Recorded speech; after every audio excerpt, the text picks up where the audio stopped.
Coming up on a Paper Talk today, we're talking about Matheus Cunha. It looks like Manchester United have finally sorted a deal with Wolves. We wanted to pay the payment, the £62.5 million over 5 years. Wolves said no. We said, okay, we won't. So it looks like that deal is going to happen very, very soon. So let's get into it.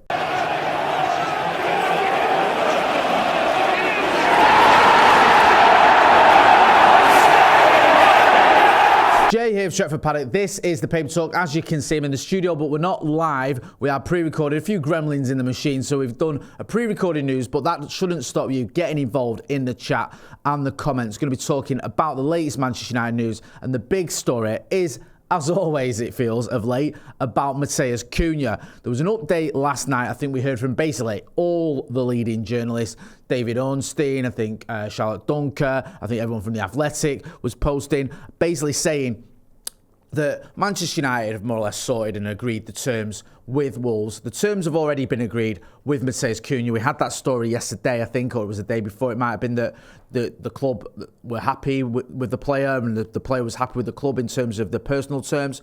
But it was just whether or how the deal was going to be structured when it came to this buyout clause. Now, the buyout clause for Matheus Cunha is £62.5 million. We knew that, and it seems as though Manchester United tried to get it sort of as a staggered payment a bit longer than was originally planned. So there was a tweet from David Ornstein last night. He said, Man United make contact with Wolves to submit opening offer for Matheus Cunha. United asking to pay £62.5 million release clause over 5 years, but Wolves expect 2 years as stated in contract. Personal terms already agreed for 26-year-old and move expected to happen.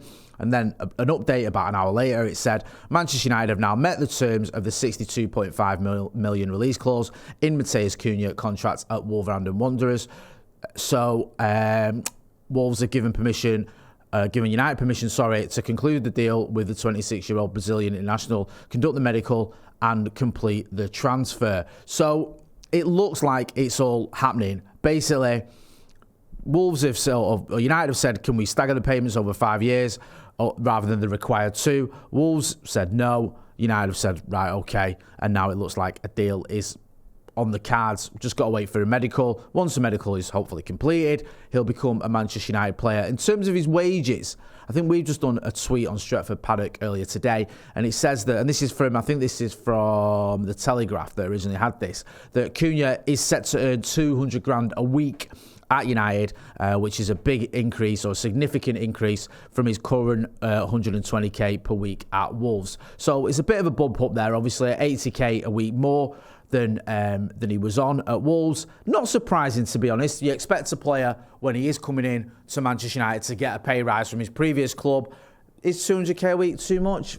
I mean, he's 26 years old. This is his big deal, isn't it? This is the deal that's probably going to net him the most money. So I kind of expected something around that. It's not a massive surprise, to be honest with you. And let's be honest, Manchester United have paid players a lot more than 200k for new signings. I think at one point it was like 375, almost 400k for certain players when they arrived at Manchester United, which was far too much. And I think Ineos were on this sort of idea that they wouldn't be paying that kind of wages. 200k a week is still a lot, and it makes you one of the top earners in the Premier League, but you're not the very top. There's a lot of players, or there's at least a handful of players that will be earning more than that. So makes sense to me. It's a pay rise, but I expected a pay rise, and you thought it was always going to be around 200k. Let me know what you think. Let me know what you think about the Matheus Cunha deal. Are you happy about this? Are you glad? Are you excited? Do you think it's too much? Do you think 62.5 million plus 200k a week is too much for a player like Matheus Cunha?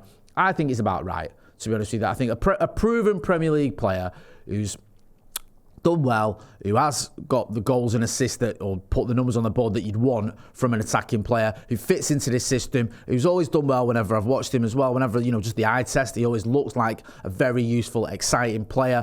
Just what Manchester United need. I think you're going to be spending around 60 million quid. You're not going to get a 26-year-old with proven Premier League experience who can come into the side, get you goals and assists for much less than 60 million quid. It's just not going to happen. It can happen, but it's unlikely. So this all kind of makes sense, and I don't often say that about Manchester United transfers, but this is a deal that makes sense. We need a player like him. His buyout clause is 62.5 million, which isn't extortionate. His wages are 200k a week, which again isn't extortionate. Is a pay rise than what he's on, but not a ridiculous one. So I just think it's all fine. But you might disagree. I'm just looking forward to seeing him.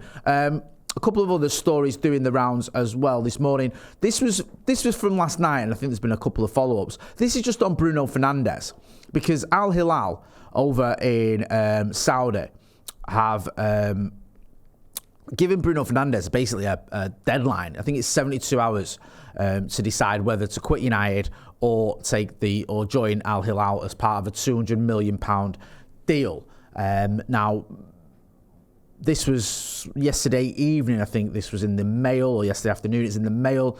So if he's got 72 hours, what's he got? He's got another 48 hours maybe to make a decision. He was saying here that the Riyadh-based club are prepared to effectively quadruple Fernandes' salary of 280k a week by increasing it to 700k a week tax-free as part of a package worth up to 200 million over 3 years, including bonuses. I mean, the bid would be around, it says here, 100 million pounds. It feels a little bit to me. Now, you may disagree, and by all means, get involved in the comments and let me know. Like the needle has shifted a little bit with Bruno Fernandes, with the way that fans feel about this deal. And I don't know if it's recency bias with the Europa League final, but I've seen quite a few fans saying, actually, if you get 100 million for him, he's 30 years old, can we use that to reinvest? I am against selling Bruno Fernandes, end of. I understand 100 million is a lot of money. I understand he's 30 years old. I get it. But I think Bruno Fernandes is someone we need.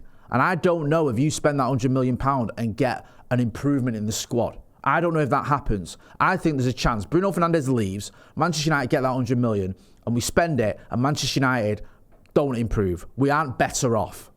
Now, I might be wrong. You may disagree. Let me know what you think. I just feel like Bruno Fernandes as well. He's a player that... I know he's 30, but I still think he's got a lot to offer. I think Bruno Fernandes could be one of those players who's playing into his mid-30s. He could. He might have to adjust his game slightly, but he's such a talent, I think he could do that. We've seen it with talented midfielders in the past, Michael Carrick, Paul Scholes, those types of players. They adjusted the game slightly. They played a part in Manchester United until they were, well into the mid-30s. So I wouldn't be surprised if Bruno Fernandes does that. If you can get 3 or 4 more years out of Bruno Fernandes, is that worth more to you than 100 million quid? I don't know. I think it will. I do know my opinion. Yes, it is. I think it's worth keeping him. I think if we are going to sell players, there's players we can sell. Alejandro Garnacho looks like he's out the door. We've had this news and this story been doing the rounds about how Ruben Amorim in front of the squad basically said, you better pray you get a new club or someone comes in to buy you. It looks like his time at United is done. And Alejandro Garnacho has been linked with a move away for around 50 to 60 million quid. So if you get... Let's say you get 50 million quid for Alejandro Garnacho. Marcus Rashford has been valued at 40 million quid. Looks like he's going to be going as well. Then there's 1 or 2 others. Jadon Sancho is another one. It's not set in stone whether Jadon Sancho is going to go. Enzo Maresca was a little bit flaky, wasn't he, about what the future holds for Jadon Sancho. He didn't commit or say that he's definitely going to be at Chelsea next season. There's still talk that maybe Manchester United will have him back, or not that we want him back necessarily, but Chelsea will pay the 5 million penalty for not keeping him, and then Manchester United will have him back. But hopefully we can get at least 25 million for Jadon Sancho, especially if he stays at Chelsea. I think that's the deal. And there's also Antony. There's a story doing the rounds this morning about Antony in the, I think it's the Evening News, saying that United could have a bit of a windfall from Antony if Real Betis win the Conference League. I think we get 300 grand. Which is, it's great. It's not going to sort of save the club, is it? But it is something. More importantly, though, will Antony get a permanent move? I mean, his move to Real Betis couldn't have gone much better, could it? And especially if he wins the Europa Conference League as well, and he'll play a big part in that. I think it was one of the stipulations was United are going to get another 125 grand after they even got to the Europa League final as well, because they finished 6th. Betis finished 6th, a position that guarantees a spot in Europe's second-tier competition. So, sorry, not the Europa League final. Sorry, after Antony helped Real Betis get into the Europa League for next season, that gives a bit of extra money towards the club as well. So, it looks like that move has paid off so far, and it looks like that could bring in potentially another 25, 30 million. So, if you get rid of Sancho, you get rid of Marcus Rashford, get rid of Antony, and you get rid of Alejandro Garnacho, there's 120 million, maybe a little bit more. Does that mean you need to sell Bruno Fernandes? I'm not so sure. Let me know what you think. Get involved in the chat in the comments. We're going to keep you updated with the Matheus Cunha news. We're waiting now for the medical. We're waiting for the done deal. We're waiting for the video or the social media post from the club, the official announcement. It does feel like it's going to be any day now. I know the club are obviously away on this sort of post-season tour, but we will expect an update. Maybe not today because we've got a game coming up, but possibly tomorrow. We are going to be back later on. We've got the watch along. Also, we're going to be hearing from Laurie Whitwell for Inside United. He's over in Kuala Lumpur, so we're going to be hearing from him. So make sure, if you're not doing already, you are hitting like, share and subscribe. I'm Jay Motti. This has been The Paper Talk. Thanks for watching.